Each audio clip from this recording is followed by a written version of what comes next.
നിലമ്പൂർ നഗരസഭയിൽ യു.ഡി.എഫും ബി.ജെ.പിയും വോട്ട് കച്ചവടം നടത്തിയതായി മുൻ നഗരസഭാ വൈസ് ചെയർപേഴ്സൺ അരുമ ജയകൃഷ്ണൻ.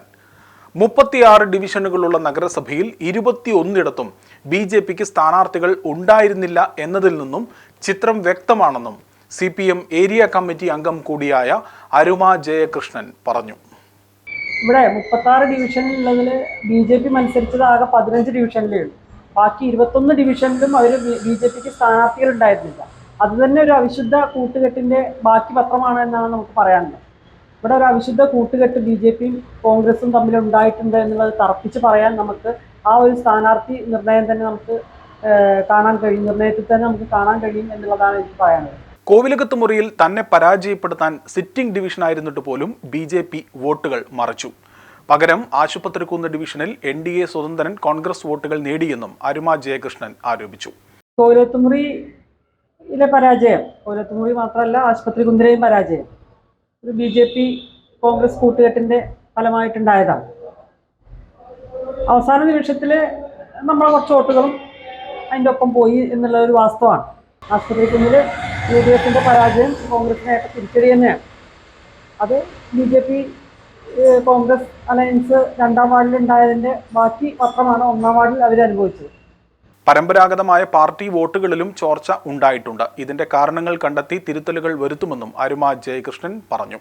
പാർട്ടിയോടൊപ്പവും ജനങ്ങളോടൊപ്പവും തുടർന്നും പൊതുരംഗത്ത് സജീവമായി തന്നെ ഉണ്ടാകുമെന്നും പരാജയം ഉൾക്കൊള്ളുന്നുവെന്നും എന്നാൽ നഗരസഭയിൽ കഴിഞ്ഞ ഉപതെരഞ്ഞെടുപ്പിലുണ്ടായ ലീഡ് നേടുവാൻ UDF-ന് സാധിച്ചിട്ടില്ല എന്നും മിക്ക ഡിവിഷനുകളിലും കുറഞ്ഞ വോട്ടുകളുടെ വ്യത്യാസത്തിലാണ് UDF സ്ഥാനാർത്ഥികൾക്ക് വിജയിക്കുവാൻ സാധിച്ചതെന്നും ഭരണവിരുദ്ധ വികാരം നിലമ്പൂർ നഗരസഭയിൽ ഉണ്ടായിരുന്നില്ലെന്നും അരുമ ജയകൃഷ്ണൻ മാധ്യമങ്ങളോട് പറഞ്ഞു.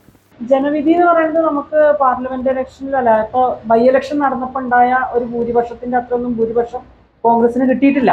ഏകദേശം 2000-ഓളം വോട്ടിന്റെ ഒരു മാറ്റമാണ്, 4000-ഓളം വോട്ടിന്റെ മാറ്റം ഉണ്ടായിരുന്ന 2000-ഓളം വോട്ടിന്റെ മാറ്റമാണ് നമ്മളിപ്പോൾ മനസ്സിലാക്കിയിട്ടുള്ളത്. ചില വാർഡുകൾ ഒരു വോട്ടിന് തോറ്റവരുണ്ട്, 4 വാർഡുകൾ 20-ന് താഴെ വോട്ടിന് തോറ്റവരുണ്ട്. അപ്പം ജനവിധി എന്ന് പറയുന്നത് നമ്മൾ മാനിക്കുന്നു, പക്ഷെ 5 വർഷം നല്ല പ്രവർത്തനമാണ് കാഴ്ചവെച്ചിട്ടുള്ളത്. അതിനുള്ള ഒരു മറുപടിയാണ് ജനങ്ങൾ തന്നത് എന്നുള്ളത് ഒരിക്കലും നമുക്ക് തോന്നിയിട്ടില്ല. കാരണം ഇവിടെ ഉണ്ടായിട്ടുള്ള വിശുദ്ധ കൂട്ടുകെട്ടിന്റെ ഭാഗമായിട്ടാണ് ഈ തോൽവി എന്നുള്ളതാണ് നമുക്ക് പറയാനുള്ളത്. എന്തായാലും പരാജയം ജയവും നമ്മളെ പൊതുപ്രവർത്തനത്തിലും ഈ തെരഞ്ഞെടുപ്പിലും ഒക്കെ ഉള്ളതാണ്. നമ്മളത് വിശദമായിട്ട് പഠിച്ച് അതിൻ്റെ കാര്യങ്ങളായിട്ട് മുന്നോട്ട് പോകുന്നുണ്ട്. എന്തായാലും സജീവ രാഷ്ട്രീയവുമായിട്ട് ജനങ്ങളുടെ ഇടയിൽ ഇറങ്ങി തിരിക്കാൻ തന്നെ തീരുമാനിച്ചിട്ടുള്ളത്. സജീവമായി സംഘടനാ പ്രവർത്തനവുമായി പാർട്ടിയുടെ ഒപ്പം നിലമ്പൂരുണ്ടാവും.